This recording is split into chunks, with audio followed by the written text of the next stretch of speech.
Hi everyone and welcome back to my channel.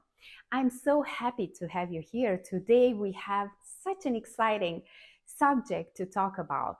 The top 5 mistakes you should avoid if you want to generate more leads, close more deals, and basically gain more money. And I have something very exciting. If you are staying until the end of this video, you will find out a bonus just for you. Grab a notebook and take a coffee or a tea. You don't want to miss this valuable insight. Welcome back. I'm happy to have you here. My name is Nicoleta and I'm a senior global sales and business developer leader. And during my career, I have seen a lot of mistakes from my colleagues, from me. Yes, I do mistakes. I did mistakes and I'm still doing, but I'm learning from the process. And this is also what you should do every day. Mistake number 1, and perhaps one of the most critical mistakes, is neglecting the importance of knowing your target audience. If you know your audience inside out, you are able to build the right value proposition, you are able to build the right message to the market, and you are able to provide him with the right message and you can address to the right people. You cannot sell your product everywhere. It would be nice, but it won't happen. So not everyone is the right customer for you. So you need to really pay attention, analyze the profiles, analyze your current customers, and understand their behaviors, their challenges, and really understand how you can develop the database you have today in a much larger space, but with the same goals, with the same challenges, and with having the right message. If you are able to build customer profile based on demographics, based on behaviors, challenges, and goals, it will be a game changer for your business.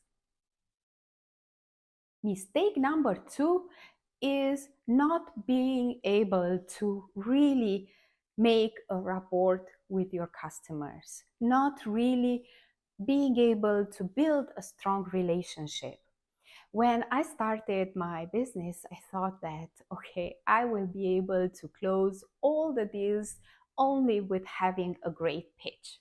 And this never happens. Yes, maybe you are lucky and you can get one deal, but building a relationship with a customer can turn the customer into your marketing tool. Either that he will come back to buy from you again and again, or he will be your marketing. He will go to other customers or he will talk to other people and spread the word about your product or service, especially if they are satisfied and especially if they were able to build a good relationship with you. Trust and confidence that you will be there when he will need your support is the most important thing that you can build. And that is why I do believe virtual meetings are important. Yes, we can do a lot of things virtually, but really having face-to-face meetings with the customer, being able to look into their eyes and really understand what are their major problems and to understand how we can solve them, that gives the customer the confidence and the support they need, that you will back them up when they will have some issues and when they will need your support.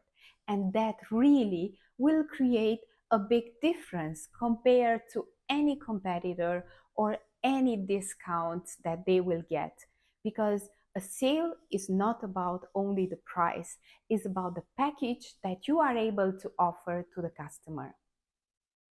Mistake number 3 is overpromising and under-delivering.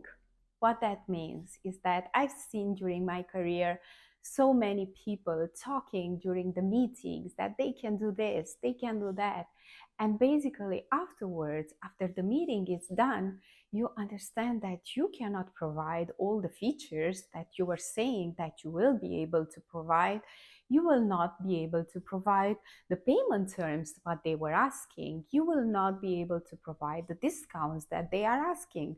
So then it will create the impression to the customer that basically you did not understood and you did not really perceived what was important for them. So instead of promising the moon, you need to be very straight with the customer, explaining again and again what are the benefits. Of course, after you really understood what are the main challenges that the customer has, and you should be able to transfer all the information from your side and all the knowledge that you have from your side of the product or the service of the company and the layers that are behind any product to the customer, so that he really understands if you can help him in the right way or not.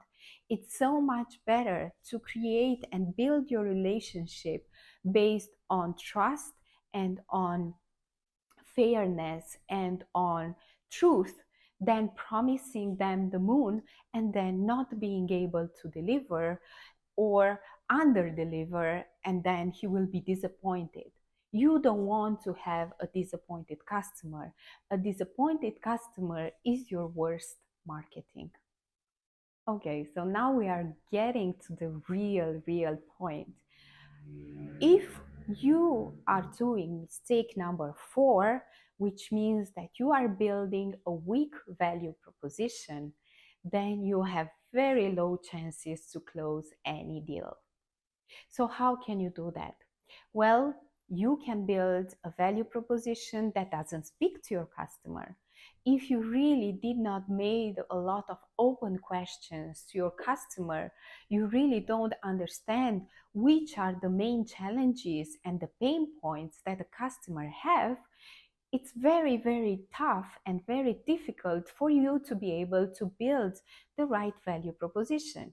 Maybe you will talk about the features of the products, maybe you will talk about the R&D and how the sourcing is building, but maybe you will talk about features or things that the customer is not really interested. And what you should have in your value proposition is, how am I going to solve customer problem? He is coming to you because he needs something from you. He needs to have a problem solved. If you are not able to understand which is his problem and how to do that, it's very difficult to be able to have a personalized value proposition that will create the impression that you really understood and that you are really talking his language. So please make sure that you spend a lot of time in understanding his problem, in understanding his pain points. And then when you know all of this, then it will be very easy for you to really build the value proposition.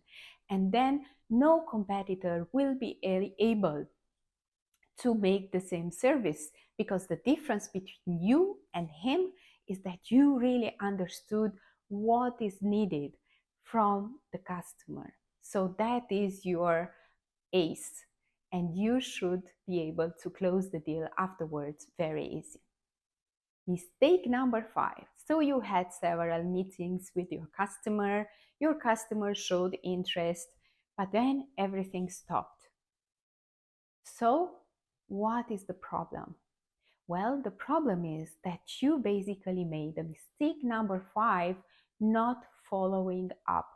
Not following up with more information, with more structure based on the product or the service that you are showing, not following up with the customer related to possible questions or misunderstandings that he has. So that is why the 5th mistake, which is very important not to do it, is to really be able to follow it up. Yes, customers can say, okay, I cannot take the decision right now. I need some time to think. I need to get more key stakeholders that needs to be on the right way. in order for us to decide together if your solution is right or wrong. But these are all objections that you should know how to deal with. And I have already some videos in the materials published how to go to every objection and what are the actions you should do when you hear some objections, and also put it in your comments if you have some questions that you think that are very difficult to answer to your customers. But basically you need to follow up. If he has questions, then you need to follow it up and answer those questions. If he has objections, then you should follow it up even more. A customer that has objections, it means that they are interested in your product and in your service. So it means that you have a chance, if you solve the objections, to get the deal and to be able to have a customer that trusts your product, that will buy your product, that will use your product, and if they are satisfied with the product, then they will become your relationship, and they will become your marketing. Okay, so we have discussed about the top 5 mistakes that you should avoid in sales. Do you still remember them? I hope so. So mistake number 1 is neglecting the importance of your target audience. Mistake number 2 is not being able to really connect to your customer and to build a relationship with your customer. Mistake number 3 is over-promising and under-delivering. Mistake number 4 is, do you still remember? Yes, correct. It is creating a weak value proposition. And this weak value proposition, can be just because you really did not understood his pain points and your customer challenges. And the 5th one is poor lead follow-up. So you need to follow up, follow up, follow up. You will hear this from your sales managers. You will hear this over and over again. Follow up your customer leads, follow up your opportunities, follow up continuously. Okay, so we were talking about the top 5 mistakes, and I promised you at the beginning of this video that if you stay with me up to the end of the video, you will find out a bonus that I'm offering. So for the first 10 people that will make a comment to this video, and they will tell me which is the biggest mistake they have seen or they have made during the sales process, they will receive a one-to-one session for 1 hour with me. So start and write down your ideas, and I would be more than happy to do that with you. So I hope that you like this video. Please follow me on the other social medias, and don't forget to subscribe if you liked this video, and see you next time. Bye.